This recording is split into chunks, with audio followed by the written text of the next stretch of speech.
Good evening everyone. जितने भी लोग पारा शिक्षक आकलन की तैयारी कर रहे हैं या किसी भी प्रतियोगिता परीक्षा की तैयारी कर रहे हैं, जेटेट की भी तैयारी कर रहे हैं, एसएससी की तैयारी कर रहे हैं, तो जो ईवीएस से जो प्रश्न हैं उन प्रश्नों का संकलन आप लोगों के बीच लाया गया है। और जो लोग इस चैनल में नए होंगे वो डायनेमिक जॉब पॉइंट के चैनल को सब्सक्राइब कर लें, ताकि समय समय पर आपको इस चैनल के माध्यम से जो वीडियो अपलोड किया जाता है वह वीडियो का नोटिफिकेशन आपको ससमय मिलता रहे और आप इसका लाभ उठा सकें। चलिए तो आगे बढ़ते हैं। आज कल मैंने टॉपिक देखा था हेल्थ एवं क्लीननेस से, तो उसी से कुछ संबंधित प्रश्न हैं आज, उनको मैं देखना है मुझे। तो विश्व स्वास्थ्य संगठन की स्थापना कब हुई? विश्व स्वास्थ्य संगठन की स्थापना कब हुई? कल मैंने चर्चा किया था ना, क्या किया था? विश्व स्वास्थ्य संगठन को अंग्रेजी में कहते हैं World Health organisation.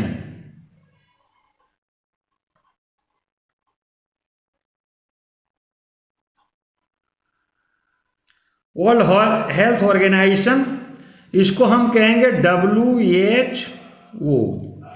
WHO World Health Organization, ठीक है। इसकी स्थापना वर्ष 1948 में हुई। कब हुई भाई? विश्व स्वास्थ्य संगठन की स्थापना कब हुई? 1948 में हुई। कब हुई? 1948 में। अब दूसरा प्रश्न, कल मैंने देखा था संक्रामक रोग और असंक्रामक रोग। तो असंक्रामक रोग क्या है? उसमें आप पहला प्रश्न है निम्न में यह संक्रामक रोग है, कौन सा असंक्रामक रोग है? आप बताइए। असंक्रामक रोग के बारे में मैंने चर्चा कल किया था कि असंक्रामक रोग रोगों का वह समूह, रोगों का वह समूह,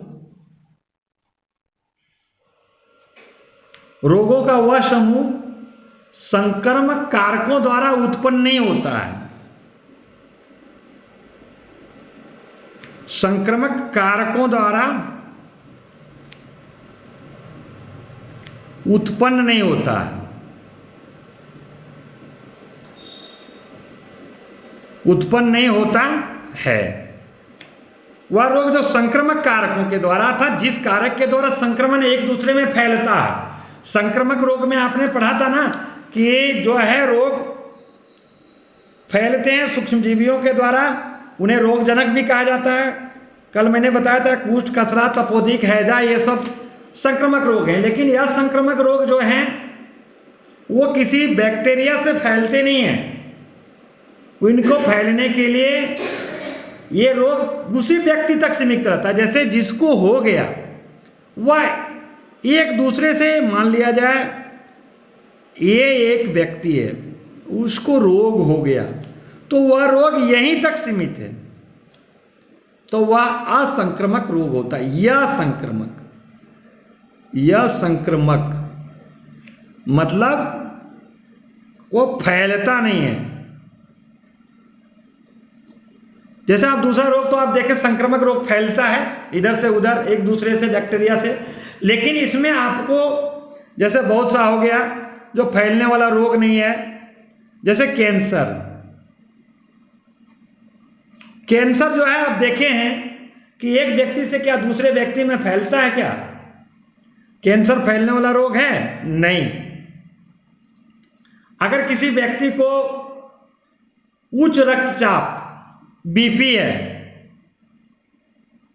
जिसको कहते हैं उच्च रक्तचाप,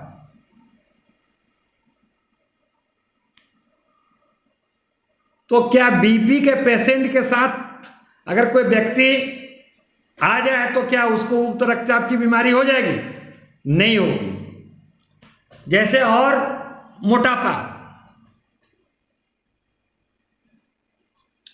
ये क्या किसी मोटापा व्यक्ति के पास हम चले जाएंगे तो क्या मोटापा दूसरे व्यक्ति का भी हो जाएगा?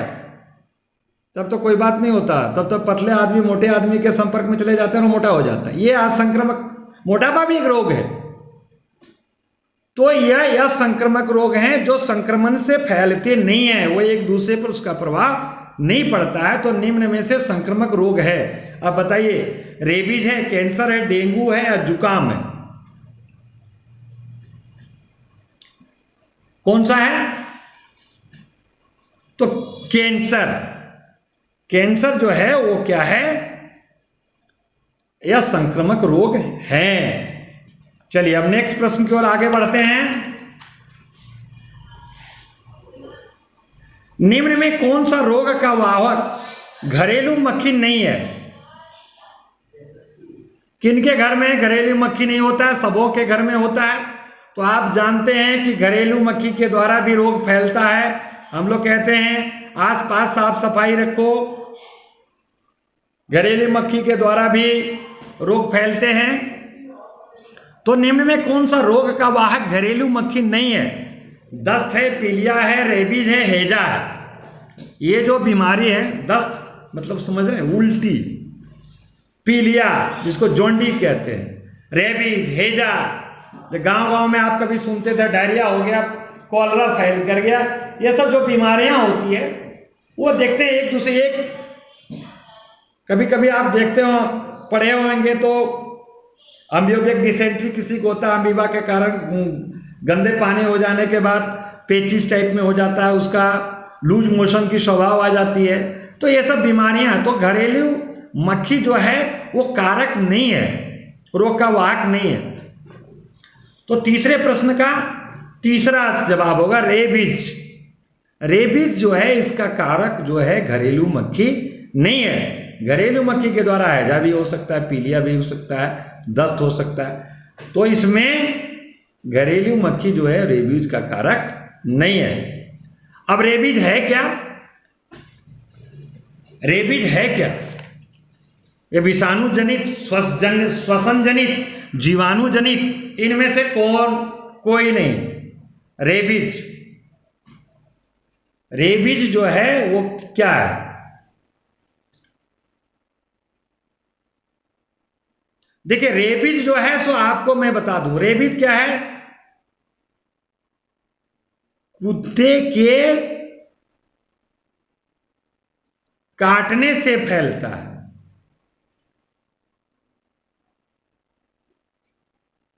रेबीज क्या है? कुत्ते के काटने से फैलता है। यह संक्रमित कुत्ते के काटने से फैलता है। जिस कुत्ता, आप हम लोग कहते हैं ना कि कुत्ता काट लिया तो हम लोग रेबीज का इंजेक्शन लेते हैं।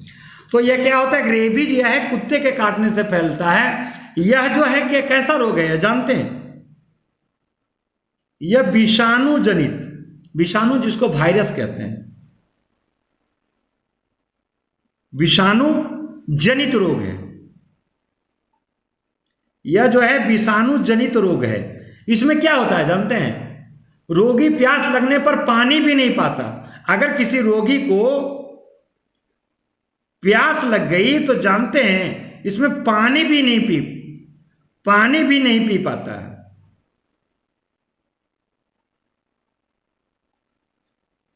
रेबीज यह है एक विषाणु जनित रोग है। इस रोग यह कुत्ते के काटने से फैलता है। यह विषाणु जनित रोग जो है जिस व्यक्ति को हो जाए वो क्या होता है?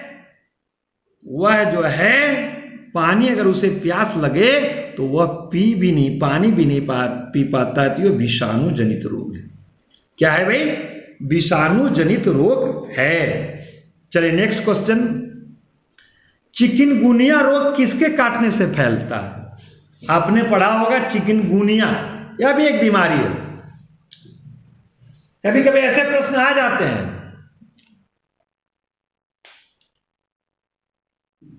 तो चिकनगुनिया आपने पढ़ा होगा मलेरिया किस मच्छर से फैलता है, तो मादा एनोफिलीज के बारे में पढ़ा होगा। तो चिकनगुनिया रोग है क्या? यह भी एक विषाणु जनित रोग है।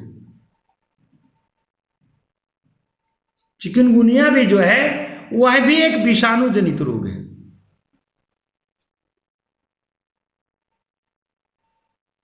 यह भी एक विषाणु जनित रोग है। रोगी को उच्च बुखार, इसमें क्या हो जाता है, जो पेशेंट होता है उसको उच्च बुखार हो जाता है, उच्च बुखार होता है एवं मसल्स पेन,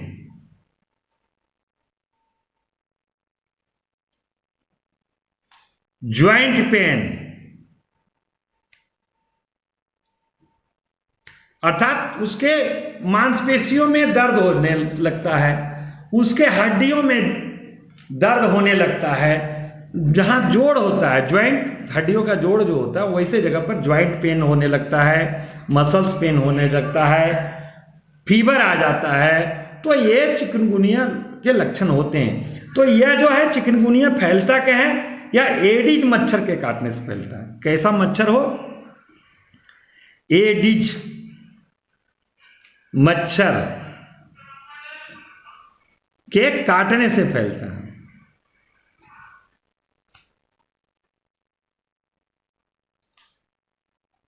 एडिज मच्छर के काटने से फैलता है। ठीक है, आपको लग रहा होगा कि सर हर फास्ट क्लास नहीं कर रहे। मैराथन क्लास करने से कोई फायदा नहीं। जब तक हम बेसिक चीजों को नहीं जानेंगे, हमारे दिमाग में कोई चीज रजिस्टर्ड नहीं होगा, हम किसी चीज को जान रहे हैं।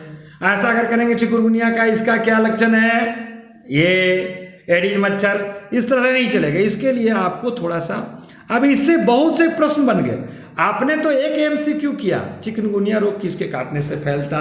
अब इतने इसमें कितने लोग बन गए, कितने प्रश्न आ गए। चिकनगुनिया रोग किसके काटने से फैलता है? एडिज मच्छर। चिकनगुनिया रोग के लक्षण कितने हैं, क्या क्या हैं, कौन से नहीं हैं, ये भी हो। इससे 2 3 4 ऑब्जेक्टिव निकल जाएंगे। ठीक है, इसलिए फंडामेंटल चीज जानना जरूरी होगा। जानेंगे तभी फिर हम उसको आगे क्लियर कर सकते हैं, ताकि फिर दूसरा कोई प्रश्न बन जाए तो हम गड़बड़ाए नहीं। चलिए नेक्स्ट प्रश्न आप देखते हैं। टीके का खोज किसने किया? टीके का खोज किसने किया? आज देखते हैं टीके का बहुत प्रचलन है, और टीके के बारे में अगर बुजुर्ग लोग या हम लोग नहीं जानते थे तो इस कोरोना ने टीका सिखा दिया। ठीक है, कोवैक्सीन, कोविशील्ड ले रहे हैं, अभी विभिन्न प्रकार की कंपनियों के आ रहे हैं वैक्सीन। हम कोरोना के लिए वैक्सीन का प्रयोग करें तो वैक्सीन को ही टीका कहा जाता है। ठीक है, तो एक ब्रिटिश डॉक्टर थे, ब्रिटिश डॉक्टर जिनका नाम था एडवर्ड जेनर। कल मैंने इसके बारे में बताया भी था। एडवर्ड जेनर, एडवर्ड जेनर एक ब्रिटिश वैज्ञानिक, ब्रिटिश डॉक्टर थे।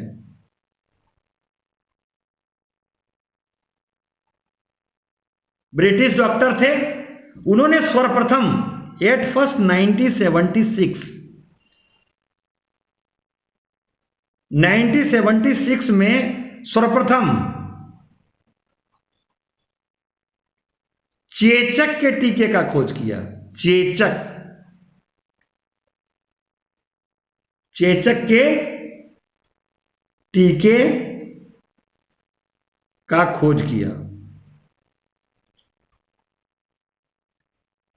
चेचक के टीके का खोज किया। आज तो बहुत सब चीज के टीके चलने लगे हैं, मिल रहे हैं। अभी आप देखिए बच्चों का पोलियो ड्रॉप टीका से ड्रॉप पर भी आ गया।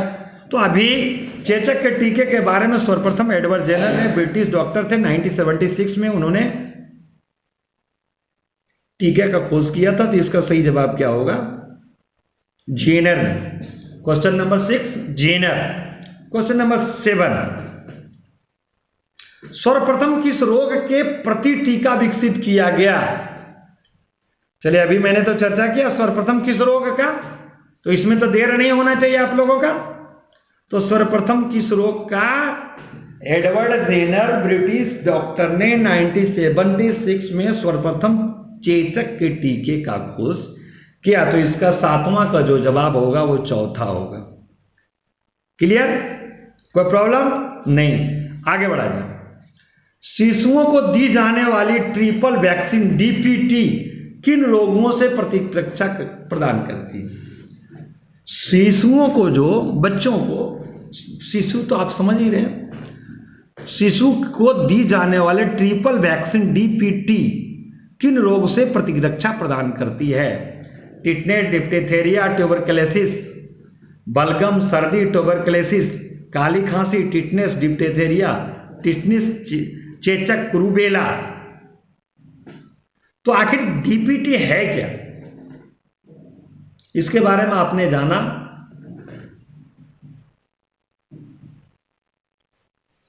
देखिए, जितने भी संक्रामक रोग हैं, जितने भी संक्रामक रोग हैं जो फैलने वाले हैं, ठीक है, उनके निवारण हेतु उनके निवारण हेतु टीके उपलब्ध हैं।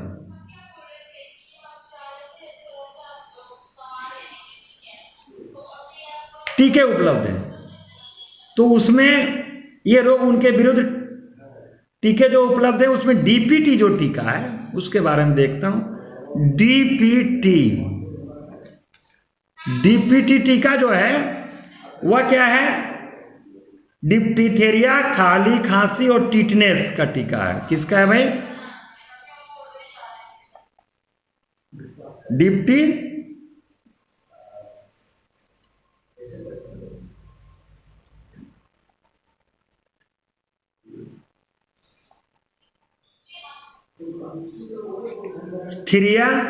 काली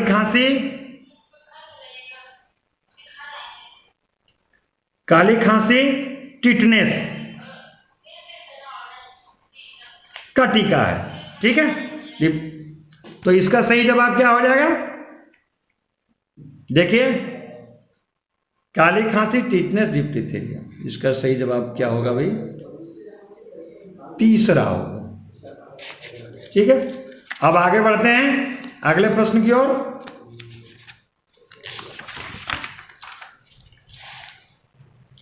बीसीजी वैक्सीन का उपयोग किस रोग के बचाव हेतु किया जाता है? बीसीजी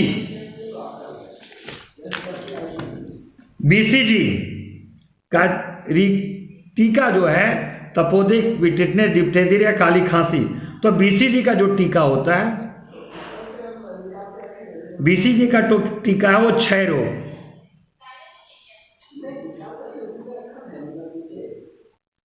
क्षय रोग अर्थात तपोदिक इसको कह सकते,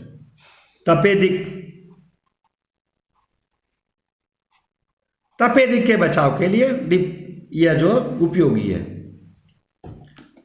निम्न में से कौन सा रोग टीकाकरण नहीं होता है? कौन सा रोग यहां आपके दिए गए हैं उसमें से टीकाकरण नहीं होता है? क्षय रोग का, डिप्थीरिया, काली खांसी का, दस्त का।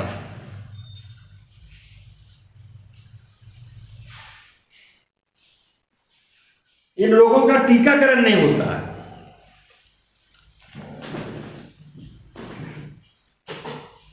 तो भाई दस्त का टीकाकरण नहीं होता। ठीक है, असामान्य जल चक्र से उत्पन्न होता है, असामान्य जल चक्र से उत्पन्न होता है। देखिए, जो पृथ्वी का लगभग कितना है जानते हैं? 71% जो है या 2/3 भाग जल पाया जाता है।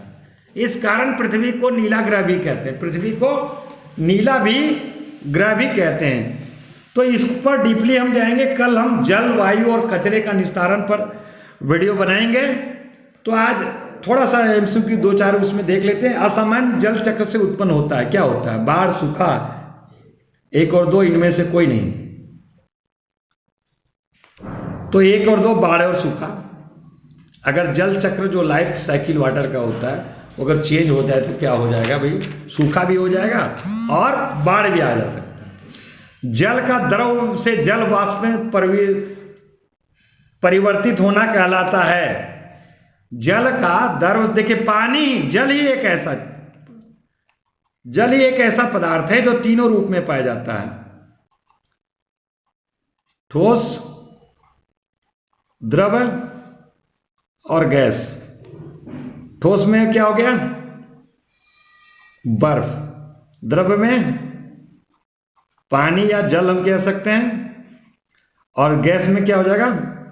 वाष्प। ये तीनों अवस्था में पाया जाता है। कभी कभी ऐसा प्रश्न बन जाता है कि कौन ऐसा पदार्थ हो जो तीनों अवस्था में पाया जाता है, तो जल का द्रव से जलवाष्प के रूप में परिवर्तन कहलाता है। क्या कहलाता है भाई? वाष्पन। क्या कहलाता है? वाष्पन। अजेय निम्नीकृत को कितने भागों में विभक्त किया गया? अजेय निम्नीकृत को कितने भागों में विभक्त किया गया है? अजेय। कल मैं इस पे चर्चा करूंगा, इस पे टॉपिक में बनाऊंगा। तो 13वां प्रश्न का जो सही जवाब है वो 2 भागों में बांटा गया। वर्मी कंपोस्टिंग में प्रयुक्त जीव हैं सुअर, गाय, केचुआ। आप लोग तो जान ही रहे होंगे भाई वर्मी कंपोस्ट।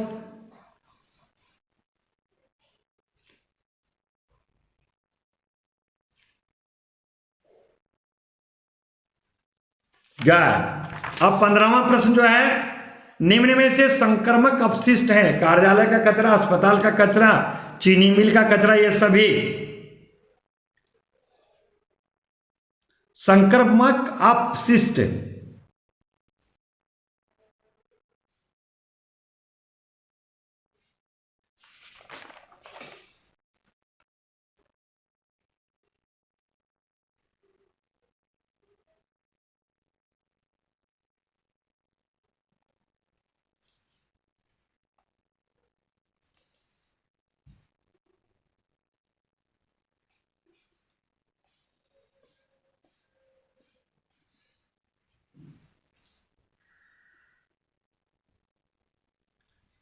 बताया जाए क्या होगा इसका? संक्रमक अपशिष्ट है।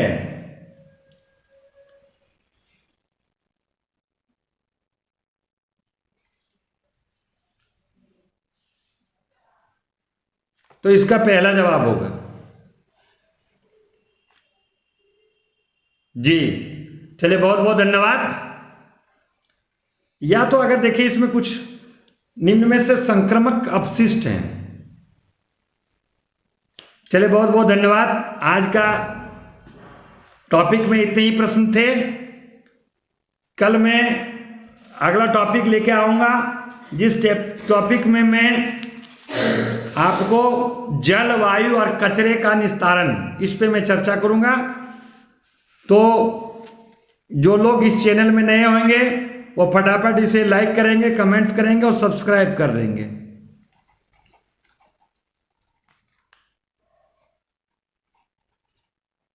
आप इसे सब्सक्राइब कर लेंगे चैनल को, ताकि आपको सब समय वीडियो का नोटिफिकेशन आपको मिल जाए। चलिए, बहुत बहुत धन्यवाद।